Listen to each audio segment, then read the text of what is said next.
Good afternoon, everyone. My name is Robert T. Green. I'm the CEO of Pre-Postgame, also known as a players rep to educate, empower, and protect the athletes and the family's best interests alone. We're doing another Where We Are today in the sports business presented by Robert T. Green, the players rep. And specifically, what do you know versus what you want? And I emphasize want to believe. I just did an actual repost yesterday, recap of the 2021 NFL Draft regarding the athletes and the opt-outs, and I did a video prior to the actual draft saying that the opt-outs would be paid for making a smart sport business decision. And I wanted to wait to see a few days if the actual media at large was going to actually talk about the decisions that those actually athletes have made. They did not, and I did. And I basically prefaced it by talking about a lot of firsts. So obviously, again, we're talking about the draft. It's a big deal for a lot of guys to be the first in their position to be drafted. And if you're talking about first in this situation, obviously the quarterback was Trevor Lawrence. But once again, that was a foregone conclusion years ago. It didn't matter if he played for, what's that guy named, Dabo Sweeney or Urban Meyer, anybody else. The fact of the matter is he basically went number one. But the first 1AA player who's also opted out, taken at number 3, which is Trey Lance. Once again, a guy from North Dakota State who played one game in 19 months, was taken as a number 3 overall pick over the national champion who threw the ball to the Heisman Trophy winner for the so-called greatest college coach ever. Once again, it's telling you what you need to know, not what you want to hear. Trust the facts and not the process. The NFL values upside, value what you can do for them on the field. They value what you can do when you're not hurt and you're healthy enough and can be taught and coachable enough to project to where you want to go. The NFL has seen many of players coming from these same schools who won championships and Heismans and all other accolades at the college level to fall extremely short at the National Football League level. Not necessarily because of the kid did something wrong, but because of the situation the kid placed himself in. An example, you take a running back. Playing 5 years in college as a running back is a recipe for disaster, especially if you expect on having a long-term pro career. It's just not going to happen. It's never happened. It never will happen. Use this as an example as a tire on a car.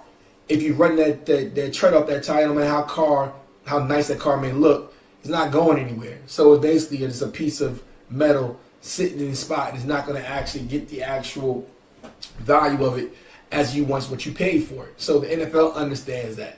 But the problem is the actual players and the families don't understand that.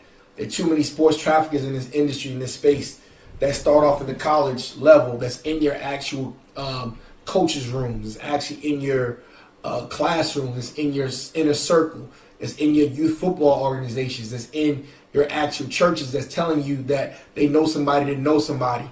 And at the end of the day, it sounds good, make you feel good.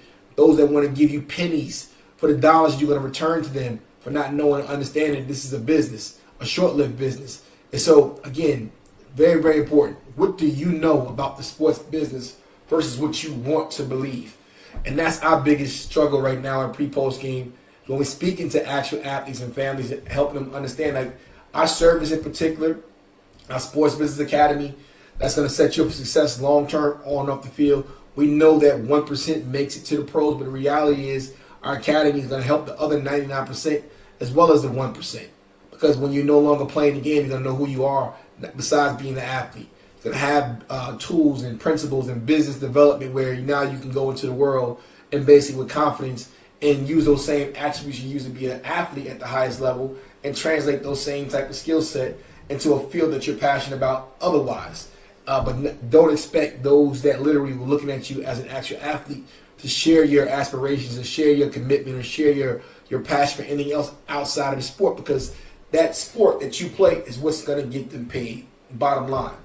So, I ask you again, what do you know about the sports business versus what you want to believe? So, technically, like I said again, I mentioned about the first. So, we had the first quarterback, the first 1AA quarterback, Trey Lance. You had the first wide receiver who opted out, Jamar Chase from LSU. He was the first receiver taken in this draft. He was taken over the Heisman Trophy winner and also Jalen Waddle, both from the national champion University of Alabama. Jamar Chase is younger than Jalen Waddle, and he's also younger than Devonta Smith. Trust the facts, not the process. So the next person that we have, let's just check this out. The next person that we have that was in the actual first, and you guys feel free to chime in when you need to, because I want to try to figure out what you guys actually know versus what you want to believe. That's the topic of today's discussion.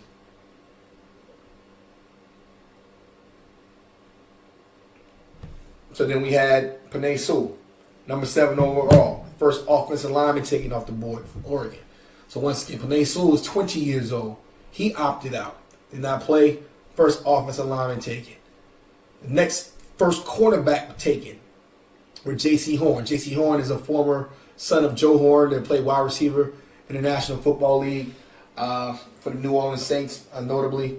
And his son was taken. He was taken ahead of Patrick Surtain, national champion, University of Alabama cornerback. So again, J.C. Horn from South Carolina, taken first.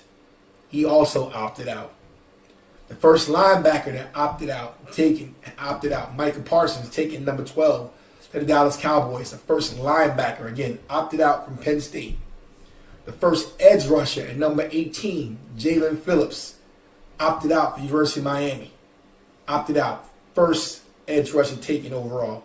And again, just to be close to 9 to 10 of them, Rashawn Slater, number 13 overall, Northwestern, number 13, opted out. Caleb Farley, with back issues, opted out, number 22 overall. And then Greg Rousseau from Miami, number 30. And the consolation of Peyton Turner from the University of Houston, number 28, opted out of the bowl game. The point of all this to say that all these guys were the first in their respective positions over the guys that actually came back to school and played and were rewarded from the job that they sought since they were kids for making a smart business decision, for basically putting themselves in the NFL without more injury risk, without more tread on the tires, without any other situation, literally. Now, again, will this all pan out for these guys? No one knows right now. What we do know is that, and we talk about interviewing for the job in the National Football League, what do they seek most? Is it championships? Is it Heisman trophies? Is it Buckneric awards? Is it playing 30 games in college? I just gave you the answers to the test. The answer is no. They seek youth. They seek the ability for you to be able to do things at the next level that they saw on film, whether you was a freshman or a sophomore. Now, again, here's the real irony of this. A lot of these guys, again, opted out their junior year, so technically they only have 2 years of college film and drafted in the first round. So why is that so important? For all you athletes that's coming out and parents, and you let these coaches tell you that, hey, the best player is going to play. Then you get to the school, you want to go there as a defensive end, you want to go there as a corner. Then they tell you that you think you should be a safety. You didn't sign up to be a safety, and you didn't sign up to be a D tackle. This is your life. Understand what you're getting yourself into. Understand, coaches, if you're going to continue to lie and manipulate situations for your best interest, want to keep players there to 23, 24, those players should understand they will not be drafted higher. They will be drafted lower.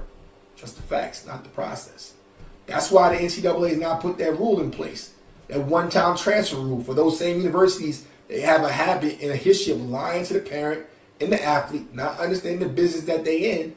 When you do that, those players are now being advised from companies like mine and myself specifically, the players rep, to take their talents elsewhere.